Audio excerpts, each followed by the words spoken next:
This is Beyond the Moon, a Ditch Witch podcast where we dig deep into news, job site stories, Ditch Witch culture, and all the other dirt that makes up the industry.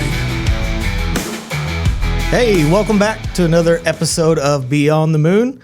My name is Sean Hubbard. I'm a marketing guy for Ditch Witch. I'm pretty excited about today's episode. We've got an awesome guest with us, Chapman Hancock. How are you, sir? Doing well. Thanks for having me. Good. And we're going to dive right in with Chapman here in a second, but I did want to talk about an exciting opportunity that I had earlier this year.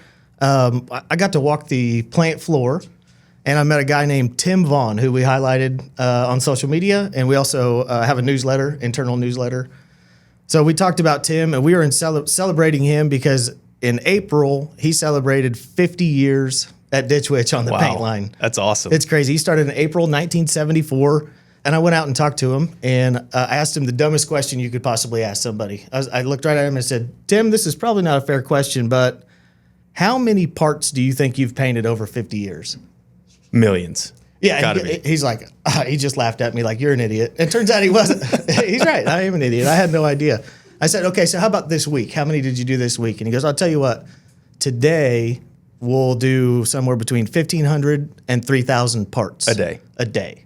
So quick math, a conservative estimate, I went 2,000 parts a day, right? Over 50 years is 26 million parts that Tim Vaughn himself has painted. So that's impressive. Yeah, I thought that was awesome. I think it speaks to the productivity of the crew out there and the longevity of Tim. And he's like, oh, no, retirement's nowhere in my future. I love doing this. So anyways, I just want to talk about that. Awesome job, Tim. But to the star of the show today, Chapman Hancock, who has painted exactly 0 parts. 0 at Ditch Witch. Coming out of the factory. Yep. So Chapman, there's one thing I really want to get into. So I love golfing, right? I play all the time. I think I know where this is going.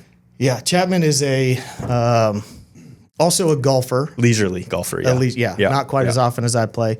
But he may have unlocked a cheat code. So I don't know if there's any PGA Tour players that are listening today or aspiring golfers that want to make an impact in that part of the world. But Chapman, can you share with us maybe a little secret you may have unlocked in the golf game? I looked at the PGA rule book. Yeah. I didn't see this specifically in there that you can't do this. Okay. It does say something about enhancing stuff, but not this specifically. Right. So it's a gray area. Yeah. So we were playing golf in Colorado, which I didn't know this, but altitude also plays a role in this. So that was small part. That was found out later on. But I have a really, really bad slice.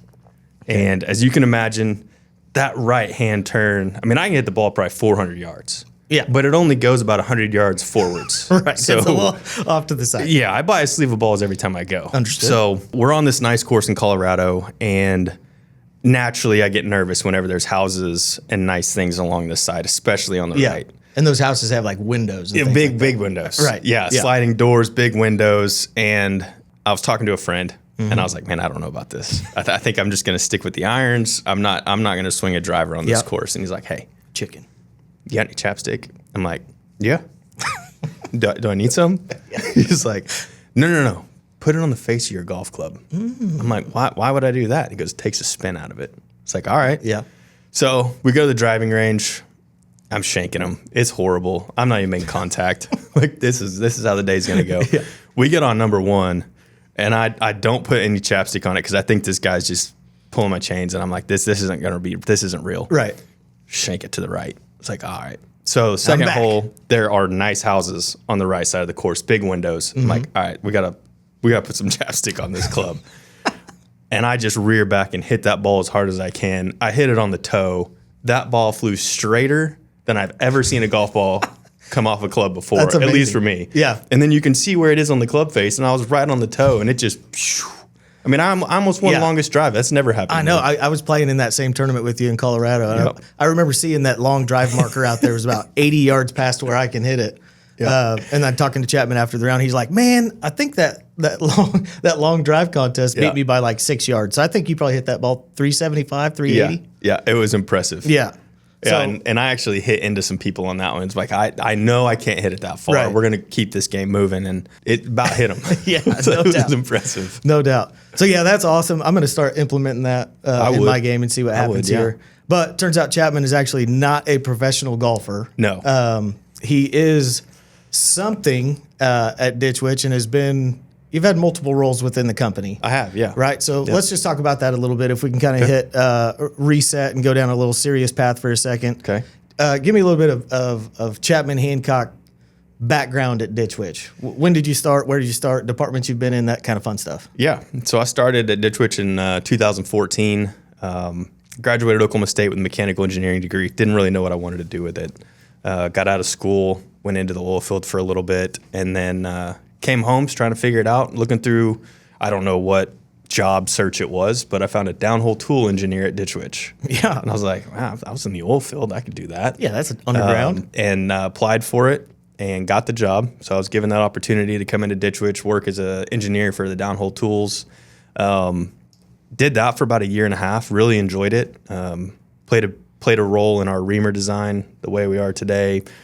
Since then, there's been a lot of enhancements. You know, they had to go back and fix some of the things that I did to improve the performance of it. But turns out it weren't that great. Yeah, it was really good. I don't know if my boss was trying to get me to leave, but I also found another opportunity in product management. So like, hey, maybe go down this path. Yeah. Or whatever. Draw your own conclusions on. I mean, there really was no love loss when I left. So I don't know if it was kind of them pushing me out or I don't know. It was a good opportunity though. I enjoyed it. Loved the people I worked with.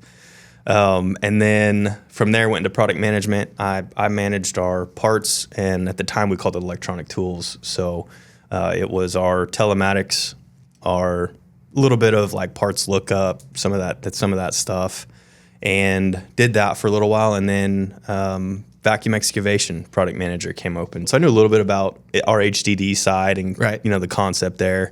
Knew about trenchers, work construction, going through college, and so we had a Ditch Witch trencher when we were working construction. So I knew a little bit about that. But there's several aspects. I can't say I knew everything about Ditch Witch, but one product line I really didn't know a whole lot about was vacuum excavation. It really kind of excited me to learn something new. And also in product management, I thought that coming into a role, not knowing exactly what it does really helps you listen to that customer base. Yeah, you can learn it. Get that voice of the people customer. Actually doing it. What are they saying about it? Yeah. Right. So that way there's really no bias in it. So really excited to do that, and did that for, I don't know, 6-7 years. Yeah. That's what you were doing when I started. Yeah. At Ditch Witch. You were the product manager for Vax. Yeah. And then after that, my current role was open, so I applied for it, was given the opportunity to be the manager of market development. I need to write that down. Manager of market development, Market development. Got it. So we'll get into that too, but I do want to talk, so when I first started at Ditch Witch, I worked very closely with product managers, right? That was like my go-to group of folks. So part of my job as the PR guy for the brand was to put people like Chapman in front of the right people at the right time, saying the right things and position them as thought leaders. It's challenging. It's challenging, right? Getting you to say the right things. Yeah. But one thing that always makes me laugh is, I don't know if you remember this or not, we were at an event just outside of Chicago, and there was going to be a vacuum excavation demo, right? That we had set up ahead of time. They were going to have you on camera talking about best practices, and this is how this works, this is how that works. And it just got drug out. And this is at a bigger event, so that wasn't all that was going on. So you had a million things you were supposed to be doing, but you were kind of on hold waiting on me and the video guys. Yep. Oh, I remember this. Yeah. It was probably 2 or 3 hours late, and you were kind of getting frustrated with the situation. The situation primarily being me, if we're honest. Yeah. But anyways, I said, all right, camera crew, we're done. We're not going to do this. So I went and told Chapman, hey, listen, you're off the hook. I know you got a ton of stuff to do. Go ahead and do it. So Chapman already kind of upset at me from having to stand around in the heat. It was warm that day. Yeah. Said, okay, whatever. So he's off the hook. He's going to go do his thing. And then maybe an hour later, a different camera guy came up to me and was like, hey, we're ready to do that interview. And I was like, oh, no, I don't think we're going to do it. And he's like, oh, no, we need to do it. Yeah. And I went, okay. So I went and told Chapman, who's now just drenched in sweat and covered in mud, and mad at me, that, hey, we're not going to do a demo, but we're going to mic you up and you're going to have like a very professional setting interview. So I don't know what you're going to say. I don't know what you're going to do. Just do it. But you're a pro. Good luck. Yeah. No, remember it was, I remember that. It was, I don't know if I was mad at you. Yeah, the situation. I was frustrated. Understood. The situation was a little different, but really the big thing was you're waiting for a couple hours to go on camera and do an interview with a camera right here in your face. Right. And then you're told you don't have to worry about it anymore. So you just kind of get out of that mindset. Yeah. You know? So it's just kind of like, all right, I don't have to worry about this anymore. It's not anything I need to be prepared for. Forget the script. Don't worry about what to say. Yeah. And then like an hour later, you're like, hey, just kidding. we're on. Yeah. We're doing I think it turned out okay. Yeah, it was good. Yeah. So it's probably better that way. I was surprised. Yeah. Surprise. Yeah. So much like your transition from engineering into product management, for whatever reason, you are now the manager of market development. Yes. You got it right. Yeah, I wrote it down. Oh, good job. Yeah, I don't know what that means. I don't know. Honestly, I don't know what that position does specifically on a day-to-day. So just kind of walk us through what does somebody in a role like yours do? What's the primary responsibility? It's a good question. Thank it's a you. really good question. Yeah, I wrote that one down. You wrote that one down too? Yeah. What does that mean? So market development, it's probably one of the most exciting things that I've done at Ditch Witch so far. And what I really enjoy about it is it's really something different every day. There's some things that are repetitive, cyclical things like that. But I think we all have that in our day-to-day. But what's exciting about this is market development. We truly are helping define, develop, whatever you want to call it, a market. Okay. Typically, or like new product? New product, okay. Yeah. And typically, right now we're working with some newly launched product. We have a great dealer network out there, and they're really, really good at what they do. And our job is to help not only the dealer network, but also internally. So a completely new product line, new to the market, new to us, new to our dealers. It's our job to go out there and try to identify how it fits in, where it fits in, what customer base potentially would want to use this. Is it part of our core competency and right. what we and our dealers do? Like one of them is our new Warlock series. Yep. That we got with the W12 that's out. Another one is the sub-site utility inspection product line. I was going to ask you, why are you wearing a sub-site shirt? Hey, that's one of the projects that we've got going on right now is utility inspection. For sure. That's really exciting as well. The W12 is a vac. It's a big vac truck.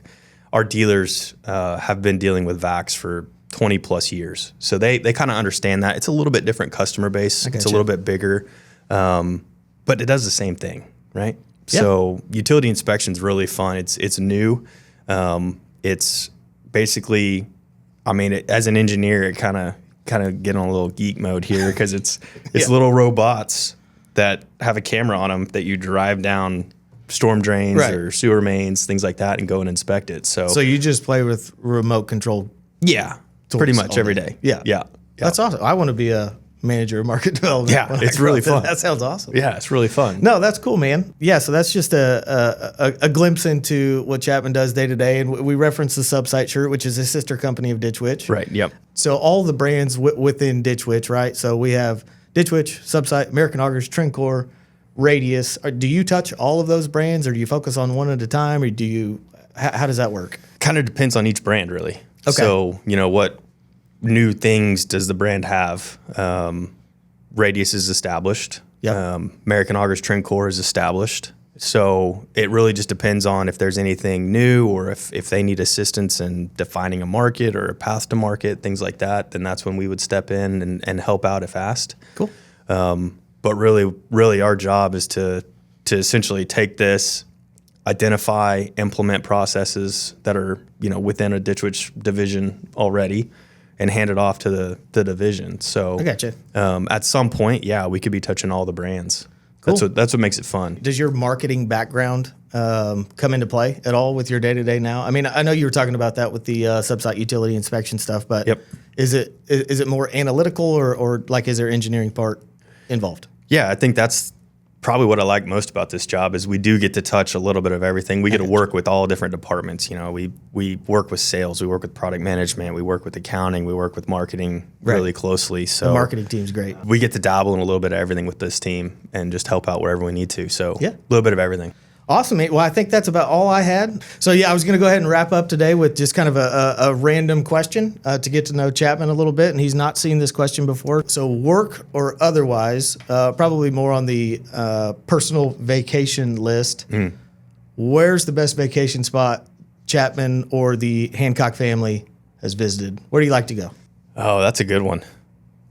We go on some vacations. I know you're a lake guy. Spend a lot of Yeah, time. yeah. I don't know if they consider that a vacation. Yeah, or we just kind do. of a hobby, but Yeah, a little bit of both. Yeah. If my wife watches this podcast, she will. she probably will. Kelsey. I have to say Hawaii Oh, because we got married in Hawaii. I did not know that. It's the one time we've been there. how did I not know that? I don't know. But we got married in Hawaii, so that's got to be my favorite place to Yeah. vacation ever.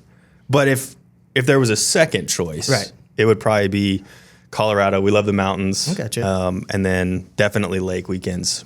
You know, in Oklahoma, we've got a lot of lakes. So For sure. we like to go hang out on the water and hang out. I got a 6-year-old, so of course he loves tubing and all that fun stuff. Yes, he does. Yeah. Yeah. So Good deal. Yeah. Awesome, man. Well, I'm glad you hopped on today. Hopefully it was informational, entertaining for anybody that's watching and or listening. I really appreciate this. I think this is a really exciting opportunity to connect with our customer and fan base on a new level. So For sure. Thanks for having me on here. I appreciate it. Yeah, you bet. All right. Witches and warlocks. Till next time, we will catch you on the flip side. Well, that's it for this week's episode of Beyond the Moon. Be sure to subscribe to this podcast on your favorite platform and follow us on social media @Ditch Witch.